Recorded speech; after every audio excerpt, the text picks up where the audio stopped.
Criminalize करके एक community को देखा जा रहा है कि ये तो झूठे आरोप में फंसाते हैं बस। उसके वाइस चांसलर पे आरोप थे, स्मृति ईरानी पे आरोप। महिलाओं के अधिकारों को लेकर बहुत ज़्यादा हम लोग थोड़े बायस्ड हम उनको कह सकते हैं। SC/ST एक्ट के प्रोविजन भी इलॉजिकल है। सुप्रीम कोर्ट पे जो भाई ने बात की, अब ज़्यादा कुछ बोल नहीं सकते क्योंकि कोर्ट बहुत ना कंटेम्प्ट ऑफ कोर्ट का केस हो जाता है। वो भारतीय हमारा जो समाज है वो आज इतना मैच्योर नहीं है कि हम सबको इक्वल मान के चलें। नमस्कार दोस्तों, मैं नीतीश नेहरा और अभी आप जुड़ गए हमारे चैनल संसार क्रांति न्यूज़ से। तो आज हम पहुंचे हैं MD यूनिवर्सिटी के लाइब्रेरी जो विवेकानंद लाइब्रेरी के नाम से है। तो आज हम जो बात करने जा रहे हैं वे UGC के नए कानूनों के बारे में बात करेंगे, जिसमें कई तरह की भ्रांतियां पूरे देश में फैली हुई हैं और इनका इतना ज़्यादा विरोध हुआ कि कल सुप्रीम कोर्ट को इस पर रोक लगानी पड़ी है। तो इसमें जो भी भ्रांतियां लोगों में फैलाई जा रही है, इसमें ये कहा जा रहा है कि इसमें जनरल कास्ट का अगर कोई भी जिसके साथ जाती है भेदभाव होता है या और कुछ भेदभाव होता है वो इसमें अपना केस दायर नहीं कर सकता। और वहीं इसका दूसरा कहना, जो इसमें जाँच समिति बनाई जाएगी उसमें भी जनरल की ओर से कोई भी आदमी उसमें नहीं लिया जाएगा, जो उसमें निर्णय देगी 1 महीने के अंदर या उसकी गाइडलाइन जो अभी तैयार की गई हैं। तो इस रिपोर्ट को जो बनाया गया था अभी हमारे पिछले 2025 में, एक रोहित और एक पायल नाम का जो लड़के यूनिवर्सिटी में पढ़ते थे, उन्होंने सुसाइड कर लिया था और उस सुसाइड के कारण उन्होंने बताया था कि उनके साथ जातीय भेदभाव वहाँ पर यूनिवर्सिटी में किया गया था। तो इसी पर सुप्रीम कोर्ट ने 8 हफ्ते के अंदर गवर्नमेंट है उसको ये दिशा निर्देश दिए थे कि कोई ऐसा कानून लाया जाए जिसमें आगे ऐसा कोई मामला ना हो और विद्यार्थियों की गरिमा जिसके साथ बनी रहे आपस में, और कोई भी भेदभाव उनके साथ अगर होता है तो उसमें तुरंत कार्रवाई की जा सके। और ऐसी जांच कमेटी जो इक्विटी कमेटी बनाई थी, तो इसमें जो बनाया गया था और मेन जो इसका विरोध हुआ था, इसमें कोई भी जनरल आप कैंडिडेट उसमें शामिल नहीं होगा जो भी उसमें जाँच कराएगा। तो भी हम पहुँचे हैं विवेकानंद लाइब्रेरी में और यहाँ पर मिसो जो यहाँ पर ऑर्गेनाइजेशन है उसके कुछ साथी हमारे साथ जुड़े हैं। मेरा नाम नकुल है, मैं general secretary mission equality students organisation. तो नकुल भाई, जो भी सुप्रीम कोर्ट ने भी काफ़ी विरोध हुआ जो देश में यूनिवर्सिटियों के लिए कानून बनाए थे जिसमें जातीय भेदभाव किसी छात्र के साथ ना हो, तो उसमें आपकी क्या राय रहेगी? ये कानून कहाँ किस हद तक ठीक थे या लोगों को इनको समझने में गलती हुई है? सबसे पहले तो नीतीश भाई आपका आभार, आप आए, आप लोगों ने हमारा ये कार्यक्रम जो था ये कवर कर रहे हो, आप हमारा व्यू इस चीज़ पे जान रहे हो। और आज हमने रविदास जी की जो जयंती है वो मनाई है, उसके लिए भी आप सभी लोगों को बहुत बहुत बधाइयाँ। आपके दर्शकों को मैं नमस्कार और जय भीम पेश करते हुए अपनी बात शुरू करना चाहूँगा। देखो साथी, ये जो गाइडलाइन है, पहली बात तो ये कोई बिल या एक्ट नहीं है, ये पार्लियामेंट से नहीं आया है, ये UGC का है और UGC की रेगुलेशंस हैं यूनिवर्सिटीज़ के लिए। इसमें कई भ्रांतियाँ हैं लोगों की। भ्रांति ये कि अपर कास्ट के लोग इसमें नहीं हैं। मैंने आपको थोड़ी देर पहले जब बातचीत हो रही थी जब भी एक्सप्लेन किया, तो दोबारा करता हूँ कि इसमें 9 लोग हैं। 9 में से इसका जो हेड जो होगा वो वाइस चांसलर होगा। इस देश में 45 सेंट्रल यूनिवर्सिटियाँ हैं, 45 में से एक वाइस चांसलर सिर्फ शेड्यूल कास्ट है। तो पहला बंदा जो कि लगभग श्योरिटी है कि वो अपर कास्ट का होगा, जो इस कम्युनिटी को हेड करेगा, इस कमेटी को हेड करेगा। इसके अलावा इसमें 3 प्रोफेसर्स हैं, 2 सिविल सोसाइटी के बंदे हैं, 1 नॉन टीचिंग का स्टाफ है, 2 स्टूडेंट रिप्रेजेंटेटिव है। उसके बाद एक लाइन लिखी गई है, वो लाइन आपको मैं क्लियरली पढ़ के सुनाता हूँ। The committee must have representation of OBC, person with disabilities, schedule caste, schedule tribe and women. इसमें कहीं भी ये डिफाइंड नहीं है कि एक बंदा फलानी कास्ट का होगा, एक बंदा फलानी कैटेगरी का होगा, ऐसा कुछ भी नहीं है। और जो यूनिवर्सिटीज़ में जो बैकलॉग है 80% 64% सीटें खाली पड़ी है, तो उसके बाद ये जो 3 जो प्रोफेसर्स हैं मेरे हिसाब से ये भी मिलने मुश्किल है। पहली बात तो ये चीज़ इंप्लीमेंट होनी ही नहीं है, पहले बैकलॉग भरा जाए और वो चीज़ें जब रेक्टिफाई होंगी उसके बाद ये चीज़ इंप्लीमेंट होगी। और जो इसमें कहा गया है कि इसमें सिर्फ जातीय भेदभाव इंक्लूड है, इसमें रिलीजन, रेस, कास्ट ये और जो EWS जो कैटेगरी है उनके साथ अगर आर्थिक आधार पे भी कोई भेदभाव होता है, सामाजिक जो रूप से पिछड़े लोग हैं, आर्थिक रूप से पिछड़े लोग हैं, उनसे अगर उस बेस पे भी भेदभाव होता है तो उसका भी इसमें रिड्रेसल का मैकेनिज्म है, वो भी कंप्लेन कर सकता है। तो नकुल भाई, एक बात और बताया आपने, EWS का जिक्र किया, मतलब इकोनॉमिकली वीकर जो सोसाइटी है, तो अगर जनरल का कोई स्टूडेंट है अगर उसके साथ अगर कोई ऐसा मोलेस्टेशन या और कुछ होता है उसका क्या कहेंगे आप? फिर देखिए, मोलेस्टेशन तो पहला हो जाता है कि सेक्सुअल बेस पे होता है हमेशा से, तो उसके लिए सेक्सुअल हैरेसमेंट की जो कमेटी है वो इस चीज़ को हैंडल करेगी, वो डिस्क्रिमिनेशन के अंडर नहीं आएगा। पहली चीज़। लेकिन अगर उसके साथ किसी बेस पे डिस्क्रिमिनेशन होता है तो मेरे हिसाब से, जैसे जामिया एक यूनिवर्सिटी है, उसको माइनॉरिटी यूनिवर्सिटी का स्टेटस प्राप्त है, उसमें 50% मुस्लिम कम्युनिटी के लिए आरक्षण है और उसमें बाकी जो है वो ओपन है। तो मेरे हिसाब से अगर वहाँ पे कोई ब्राह्मण अगर स्टूडेंट भी पढ़ रहा है, कोई हिंदू पढ़ रहा है, उसके साथ अगर धर्म के बेस पे भेदभाव होता है तो वो कंप्लेन कर सकता है इस रेगुलेशन के हिसाब से। अगर कोई मान लो दूसरी नस्ल का बंदा है, मान लो नॉर्थ ईस्ट से कोई आता है, वो यहाँ पे आके अगर रह रहा है, पढ़ रहा है, उसके साथ उसको कोई अगर उस तरह के डेरोगेटरी रिमार्क्स देके उसके साथ जातिगत नहीं, नस्ल के बेस पे भेदभाव करता है तो भी वो कंप्लेन कर सकता है। तो ये जो है समाज को बांटने का नहीं, समाज को जोड़ने का है जो रेगुलेशंस है। तो एक बात और, जो इक्विटी कमेटी वाली बात फैली हुई है उसमें भी कह रहे हैं भाई जनरल को नहीं मौका दिया है, उसमें जो भी मतलब शेड्यूल कास्ट होगी, एससी या ओबीसी या और भी जो डिसेबिलिटी या ईडब्ल्यूएस से, उन्हीं से कोई भी होगा जो कमेटी में मेंबर होंगे वही ओनली होंगे उसमें। पहली बात तो ईडब्ल्यूएस जो है उसमें एससी एसटी ओबीसी नहीं आ सकते, वो सिर्फ जनरल कैटेगरी के जो कि अपर कास्ट गरीब लोग हैं वही उसका पार्ट है, पहली बात। तो इसमें जनरल को क्यों नहीं लिया? ईवीएस का तो आ गया, एससी का आ गया, एसटी का भी आ गया, ओबीसी का भी आ गया जी, और कोई भी डिसेबिलिटी है मतलब उसको वो भी आ गया। तो इसमें जनरल क्यों नहीं मेंशन किया जो सरकार ने भी? और इसका काफ़ी आपने भी देखा, आप भी बुद्धिजीवी हैं, काफ़ी पूरे देश में इसका आंदोलन हुआ है। तो इसका मेन कारण यही था कि इसमें जनरल को नहीं ऐड किया गया है और सभी ईडब्ल्यूएस भी आ गया, एससी भी आ गई, ओबीसी सब आ गया इसमें। तो इसका आप क्या जो ये नए कानून आए इसके क्या से देखते हैं इनको? जैसे शेड्यूल कास्ट एक कैटेगरी है, जैसे शेड्यूल ट्राइब एक कैटेगरी है, जैसे ओबीसी एक कैटेगरी है, उस तरह से जनरल एक कैटेगरी नहीं है। जनरल मतलब इसके अलावा जो बच गया वो सब जनरल। तो जनरल को मेंशन करने का पहली बात तो कोई वो औचित्य बनता ही नहीं है। दूसरी बात, ईडब्ल्यूएस जो है उसमें सिर्फ जनरल के ही लोग होंगे। इसके अलावा मैंने शुरू में बताया कि वाइस चांसलर जो हैं, जो प्रोफेसर्स हैं, इसके लिए कहीं स्पेसिफाई नहीं कर रखा कि कौन सी कम्युनिटी के लोग होंगे, कौन सी कैटेगरी के लोग होंगे, मतलब जनरल का रिप्रेजेंटेशन इसमें है।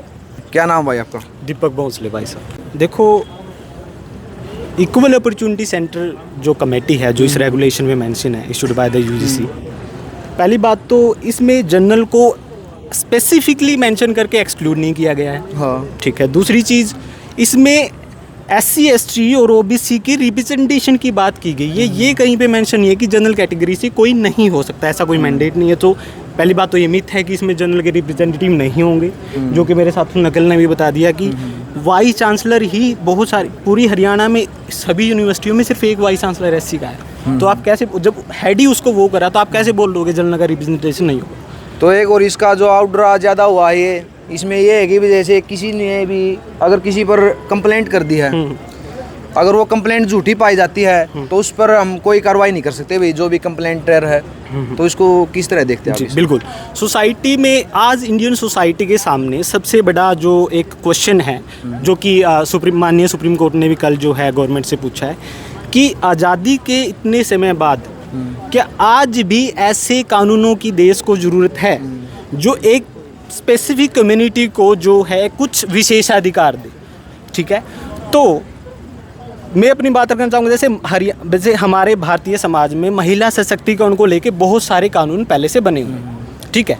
जो कि हमें पता है कि महिलाओं के अधिकारों को लेकर बहुत ज़्यादा मतलब थोड़े बायस्ड हम उनको कह सकते हैं। पोक्सो एक्ट के जो प्रोविज़न हैं वो डिस्क्रिमिनेट करते हैं कि अगर सेम अपराध आप किसी अडल्ट के साथ करोगे उस केस में आपको पनिशमेंट क्या होगी, अगर आप किसी बच्चे के साथ करोगे उस केस में आपको पनिशमेंट क्या होगी, तो वो भी बायस्ड है। एससी एसटी के जो प्रोविज़न हैं उसमें भी स्ट्रिक्टली एससी एसटी के अधिकारों को उनको एम्पावर करने के लिए उनको कुछ विशेषाधिकार दिए गए। तो हमारी जो हमारा जो समाज है वो आज इतना मैच्योर नहीं है कि हम सबको इक्वल मान के चलें और किसी पर्टिकुलर कम्युनिटी या फिर जेंडर के विशेषाधिकारों की बात ना करें।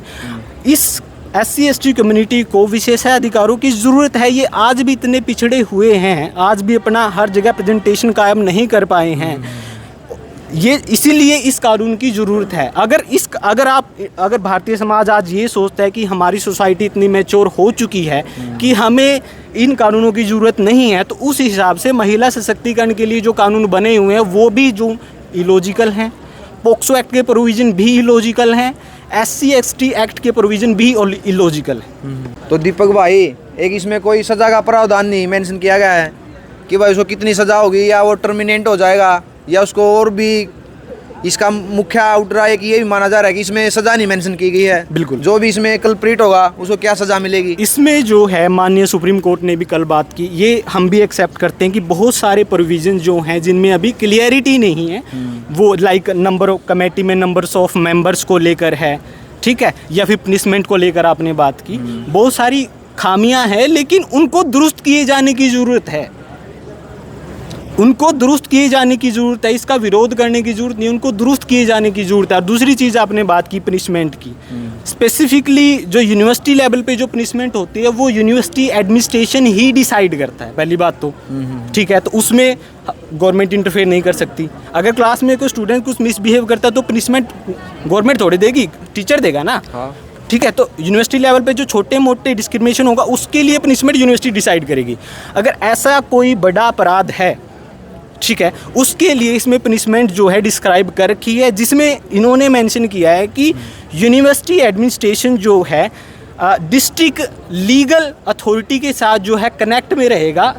अगर किसी लीगल एड की रिक्वायरमेंट होती है, जहाँ पर कोई लीगल प्रोविज़न इम्प्लीमेंट होते हैं, तो वहाँ पर लीगल सपोर्ट जो है वो ज़रूर लिया जाएगा। तो पनिशमेंट में इसमें ऐसा कुछ है नहीं, ये इसमें डिस्क्राइब्ड है। सुप्रीम कोर्ट पे जो भाई ने बात की, अब ज़्यादा कुछ बोल नहीं सकते क्योंकि कोर्ट बहुत ना कंटेम्प्ट ऑफ कोर्ट का केस हो जाता है, वो सुओ मोटो कॉग्निशन ले लेते हैं। तो सुप्रीम कोर्ट ने ही जो गवर्नमेंट है उसको कहा था कि आप 8 हफ्ते में कुछ ऐसी गाइडलाइन बनाइए जिससे यूनिवर्सिटी में डिस्क्रिमिनेशन रुके। उसके बाद सुप्रीम कोर्ट कहता है कि आज का समाज क्या इतना जागरूक नहीं है, इतना क्या मैच्योर नहीं है कि अब ये डिस्क्रिमिनेशन आज हो रहे हैं और इस तरह के कानून लाने की जरूरत पड़ रही है। तो सुप्रीम कोर्ट अपने आप में अपनी बातों में कॉन्ट्राडिक्ट कर रहा है, पहली बात तो भाई अब इसको आप कैसे देख रहे हैं? जो ये कानून थे यूजीसी के, इससे आप जातीय भेदभाव यूनिवर्सिटी वगैरह जो हायर एजुकेशन की संस्थाएं हैं उसमें रुक पाएगा? जिस तरह से बाबा साहब ने एक बात कही थी कि संविधान कितना ही अच्छा क्यों ना हो, उसको अगर इम्प्लीमेंट करने वाले लोग बुरे होंगे तो बुरा साबित होगा, और अगर बुरा होगा इम्प्लीमेंट करने वाले लोग अच्छे होंगे तो अच्छा साबित होगा। उसी तरह से मैं इस चीज़ को देख रहा हूँ, क्योंकि इम्प्लीमेंटेशन में लाने वाले लोग ही बुरे हैं, वो ही कैरेक्टर में ख़राब हैं, वो ही डिस्क्रिमिनेशन करते हैं। हैदराबाद यूनिवर्सिटी में जो आपने रोहित वेमुला का जो केस बताया था, उसमें उसके वाइस चांसलर पे आरोप थे, स्मृति ईरानी पे आरोप थे। तो ऐसे लोगों से हम क्या एक्सपेक्ट कर लें? तो ये कोई बहुत बड़ा कुछ चमत्कार या बहुत बड़ा ऐसा कुछ इस कम्युनिटी को, मार्जिनलाइज हाशियाकृत कम्युनिटीज़ को कुछ हासिल हो गया, ऐसा कुछ नहीं है। बस हम भी इस चीज़ पे चर्चा इसलिए कर रहे हैं क्योंकि इसको लेकर समाज में भ्रांतियाँ इतनी फैला दी गई है और एक क्रिमिनलाइज करके एक कम्युनिटी को देखा जा रहा है कि ये तो झूठे आरोप में फंसाते हैं। बस उस वजह से इसमें क्लैरिफिकेशन देने के लिए हम लोग चर्चा कर रहे हैं। बस इस पे भाई साहब ने प्रश्न पूछा कि क्या इन रेगुलेशन से यूनिवर्सिटीज़ में, हायर एजुकेशन इंस्टीट्यूट्स में ऐसी कोई जो है चेंजेज आएंगे? तो इस पे बात ये है, देखो, universities are not just for reading books. University हमारे भारतीय समाज में कल्चरल हब है, जहाँ पे डिफरेंट रिलीजियस बैकग्राउंड से, कास्ट बैकग्राउंड से, रिलीजियस बैकग्राउंड से स्टूडेंट्स आते हैं, एक दूसरे से मिलते हैं, एक दूसरे से इंटरेक्ट करते हैं, एक दूसरे से सीखते हैं, एक दूसरे से समझते हैं, ठीक है। तो universities are cultural hub also, और इस कल्चरल हब की फ्रेगरेंस को मेंटेन करने के लिए, ताकि वो स्टूडेंट कास्ट बेस पे, रिलीजन बेस पे या फिर और किसी ग्राउंड पे, जेंडर ग्राउंड पे जो है एक दूसरे से इंटरेक्ट ना कर पाए, एक दूसरे से कनेक्ट ना कर पाए, दूसरे क्षेत्रों से जो है भारत के दूसरे अन्य क्षेत्रों में आके अपनी स्टूडेंट लाइफ एंजॉय ना कर पाए, उस चीज़ को जो करब करने के लिए इस रेगुलेशन का इम्प्लीमेंट होना ज़रूरी है, ताकि यूनिवर्सिटीज़ में वो कल्चरल फ्रेगरेंस मेंटेन की जा सके।